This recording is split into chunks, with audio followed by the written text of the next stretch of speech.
Hi, listeners, and welcome to this special episode inspired by Crime Junkies. My name is Trinity, and today I'm joined by my childhood best friend, Kylie. Hello, everyone. And we're going to look into a case that hits close to home for both of us.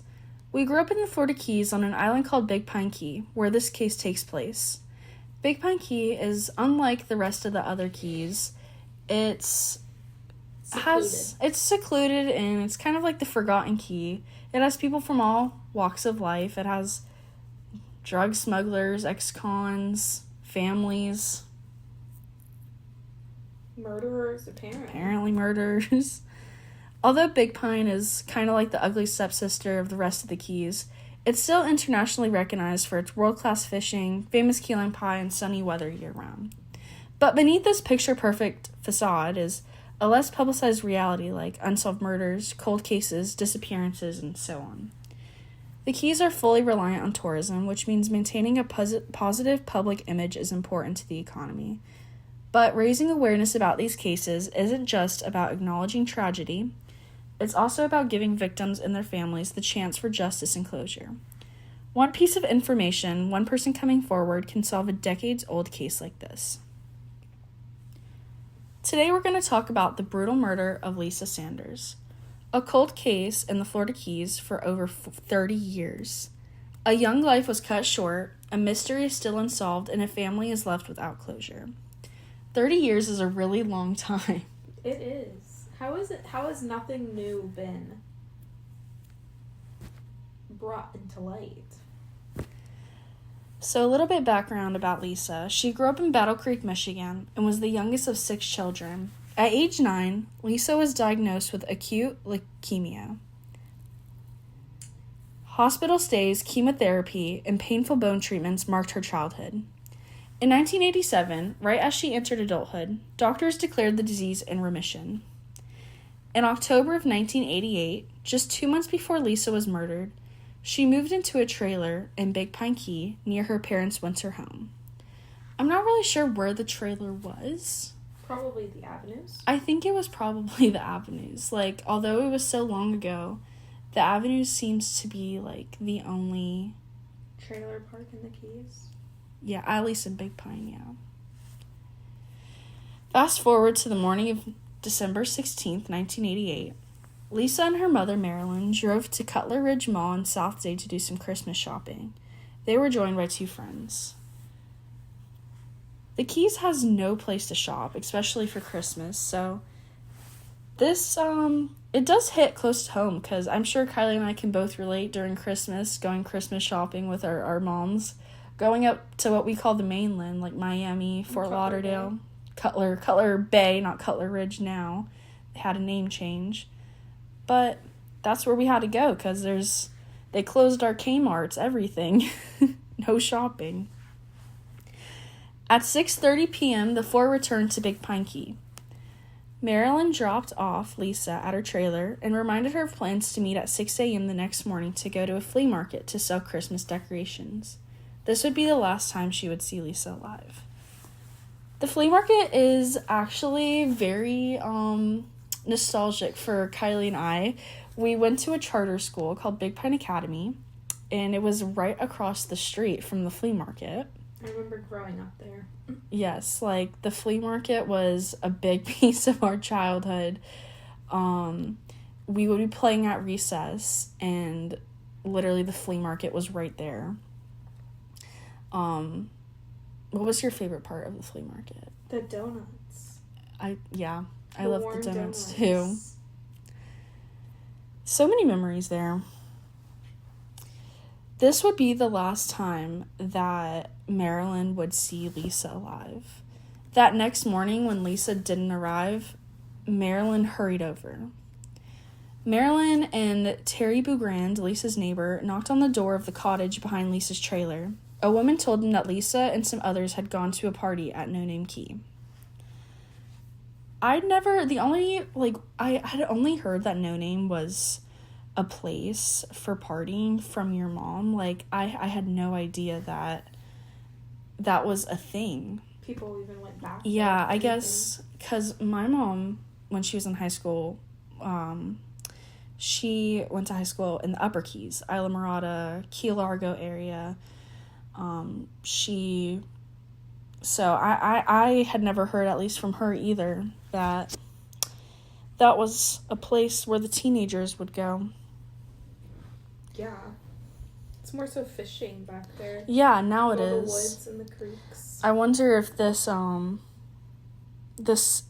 terrible tragedy is what kind of made people steer away from that area for parties and everything.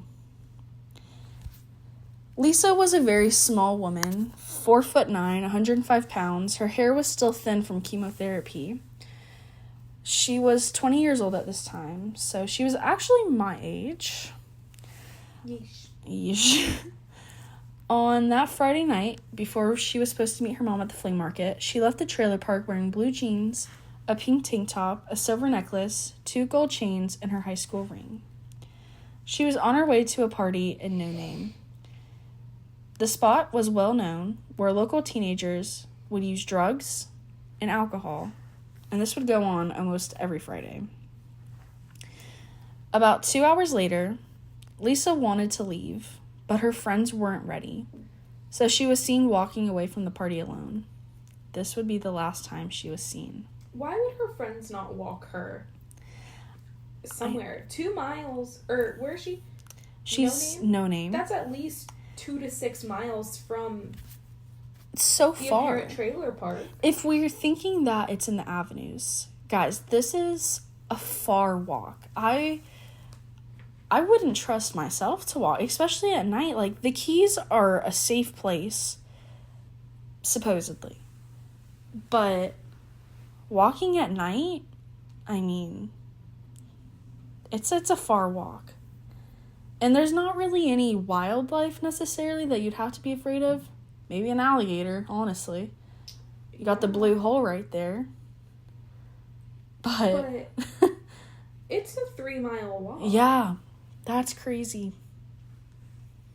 That is so crazy. The number of teenagers at the party was really hard to find. It ranged from 50 to 150 depending on different articles. But it was incredibly odd that no one saw anything. So the sheriff's office added 2 incentives for witnesses to come forward. First was a $5,000 reward to anyone who could supply detectives with information to find the killer. And second was complete privacy to any teenager who speaks up. Even their parents won't be told. At about noon, the day after the party, Deputy Roger Allen found her nude body near a rock pit, a mile from the party site. He had to actually chase the vultures away from her body. Her clothes were found nearby, but her pink-framed glasses were missing. The nature of this homicide is so devastating. Brutal doesn't even adequately portray what happened, said Community Relations Director Annabelle Brooks. Lisa's body was taken to Miami, where medical examiners conducted 2 separate autopsies. One was by Monroe County's medical examiner, and the other was the curator of the Human Identification Laboratory at the University of Florida. They found Lisa had multiple skull fractures and knot marks on her neck, consistent with a rope and strangulation. They concluded that the killer had also clubbed her on the head, apparently with the butt of a pistol, and stabbed her with a double-edged knife, left to right, through both eyes. That's crazy. That is painful. The Monroe County examiner noted numerous holes measuring up to 3 inches, he says, some caused by the vultures. Missing from the body were most of the heart, brain, eyes, neck muscles, appendix, colon, vagina, left fallopian tube, ovaries, bladder, thyroid gland, and parts of the lung. That's a lot of organs to be missing. That's a whole, essay of just missing parts of the body. Very odd. The pathologist nor the detectives are certain how the organs were removed, whether by vultures or by madman, or both. But it appears that someone dragged Lisa down a hard rock road while she was alive, mostly likely behind a vehicle. And this is part of the story that Kylie and I can both we both know because growing up in the Keys, we did hear about this story, not nearly as many details as, we're hearing now, but all we knew was there was a lady who went to a party in No Name, and she was killed, and part of the killing included her being dragged behind a car. So it's very sad to hear the rest of the details surrounding this story. One thing that I do want to mention was a lot of articles didn't cover it for some unknown reason, but a few days after finding Lisa's body, about 2,000 yards away from where the body was found, a pentagram was discovered on the road. A Satan star? Yeah, a pentagram is a 5-sided star, sometimes used as a sign of devotion to Satan. So with that, let's get into the theories. The biggest theory is that Lisa was murdered by Satanists. This is even supported by Marilyn Sanders, Lisa's mother, who says she does not believe that a vulture took her daughter's heart. Not only the heart, but all the other organs. There's no way. It had to have been a person. She says that she thinks Satanists did it. And upon more investigating into this, Satanist cults were not uncommon in the Keys at this time. A lady who worked at the church in Marathon, which is about 30 minutes north of Big Pine, named Rhonda Poor, said she counseled 6 or 7 recovering cultists. Very common in the Keys. Apparently. I also want to bring up Lisa was not the only young woman killed around this time, and it was thought her death had correlation to the deaths of 39-year-old Sherry Parisho and even 4-year-old Patty Lanza. 2 cases that I was not familiar with. I've never heard of any of them. No. Sherry's case is more similar to Lisa's. Her throat was slit, and her killer had cut open her chest and taken her heart. The other victim, little Patty Lanza, was brought to a party on Little Torch Key, which was just a bridge over from Big Pine, to a party by her mother. People who attended the party said there was a lot of cocaine, and the mother was sort of out of it. Police found her body in the woods, and an autopsy concluded that she had been sexually assaulted with a blunt object, then clubbed on the head with a different weapon. The sheriff at the time did not think the killings had anything to do with each other because of the differences in ages and the way they died. Dade County Medical Examiner Joseph Davis said it is possible that the psychopathic killers frequently use different ways to kill different people. He also said there's a very compelling link in these murders between geography and time. Although I initially really thought that the case of Lisa and Sherry were similar, Sherry's case was solved in 2006, while Lisa's remains unsolved. Sherry's murderer was named Carl Brandt. He was a very sick individual who had killed his mom and wounded his father, shot him, when he was 13 years old in 1971. He was never charged with the crime, but he did spend a year in state mental health facility. I wonder if that would have happened now, would he have served time? If you're mentally ill, you 9 times out of 10 most likely get sent to a facility. But for a year, no. It would have been longer than that. Goodness. If he could have gotten the help he needed or more time, that could have spared so many lives. Because just wait. In 2004, he killed his wife and niece and ultimately himself. New pieces of evidence pieced him as Sherry's killer. Him and his wife actually lived about a mile away from where Sherry was killed in Little Torch. Do we know the evidence? Was that ever brought to light? Was not brought to light in the article, but I assume that based off the killings of the niece, I know that he actually carved the heart out of the niece as well.